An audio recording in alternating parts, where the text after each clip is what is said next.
Hello everyone, মোৰ channel Rima home style কুকিংলৈ মই সকলোকে স্বাগতম জনাইছো। আজি এটা একদম ধুনীয়া ৰেচিপি এটা লৈ আহিছো। মই বনাইছিলো পোলাও আৰু হাজবেণ্ডে বনাইছিলে হোৱাইট চিকেন। আমি একচুয়ালি হোৱাইট চিকেন বুলিয়ে কওঁ। আপোনালোকে এটো কি কয় মোক কমেন্ট বক্সত নিশ্চয়কৈ জনাব। এতিয়া চিকেনখিনিৰ কাৰণে কি মই ইনগ্ৰেডিয়েন্টছ লৈছো আহকচোন দেখুৱাই লও।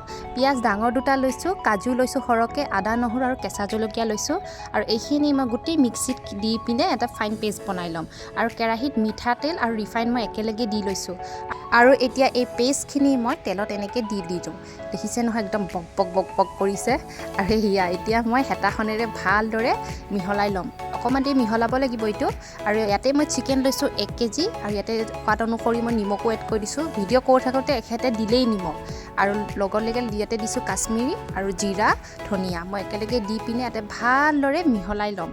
ভালদৰে মিহলাৰ পিছত দেখিছে না তেল ওলাই গৈছে একদম ভাজি তাৰপিছত চিকেনখিনি দি দিলোঁ। চিকেনখিনি দিয়াৰ পিছত ইয়াতে মই অকণমান দেৰি ভাজি ল'ম। তাৰপিছত ঢাকনিখন মাৰি দিলোঁ।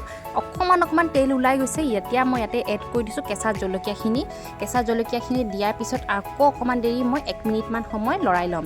এতিয়া দিছোঁ ইয়াতে 3 চামুচ দৈ। এইটো মিঠা দৈ নহয়, এইটো নৰ্মেল দৈ হয়, প্লেইন দৈ হয়। তাৰপিছত দিয়াৰ পিছত এইখিনি ভাল অকণমান পানী দি দিয়া হৈছিলে। এইখিনি ভিডিঅ' কৰা নহ'লগৈ, কেমেৰাটো অফ হৈ গৈছিলে। তাৰপিছত ঢাকনিখন মই 1 মিনিটমান সময় ঢাকি থৈ দিছিলোঁ। চিকেনখিনি দেখিছেনে অকণমান কালাৰটো চেঞ্জ হৈ আহিছে। আকৌ মই অকণমান দেৰি ঢাকনিখন মাৰি দিলোঁ। তাৰপিছত ঢাকনিখন আঁতৰাই দিছোঁ। মোৰ প্ৰায় 80% মান সিজিছিলে। তাৰপিছত ইয়াতে দি দিছে চিকেন মছলা দিয়াৰ পিছত এয়া দেখিছেনে ঢাকনিখন আঁতৰাই পিনে সঁচাকৈ ধুনীয়া কালাৰ হৈছে, ধুনীয়া গোন্ধাইছে। মোৰ প্ৰায় চিকেনখিনি হৈ গ'ল।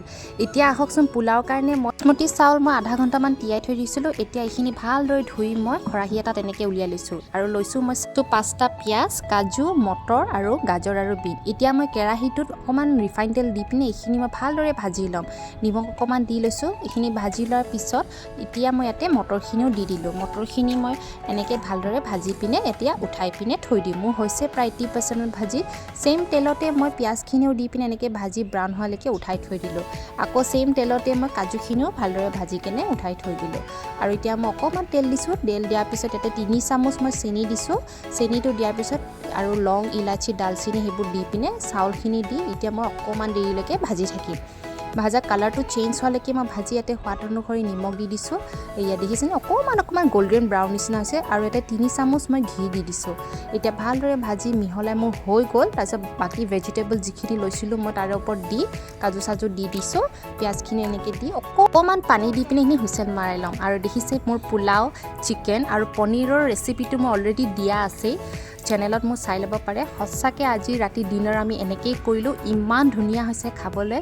আপোনালোকে এবাৰ ট্ৰাই কৰি চাব আৰু মোক নিশ্চয়কৈ জনাব কেনেকুৱা হৈছে। আজিলৈ এইখিনিতে সামৰিলোঁ। থেংক ইউ ছ' মাছ। আপোনালোকে মোক ইমান ছাপোৰ্ট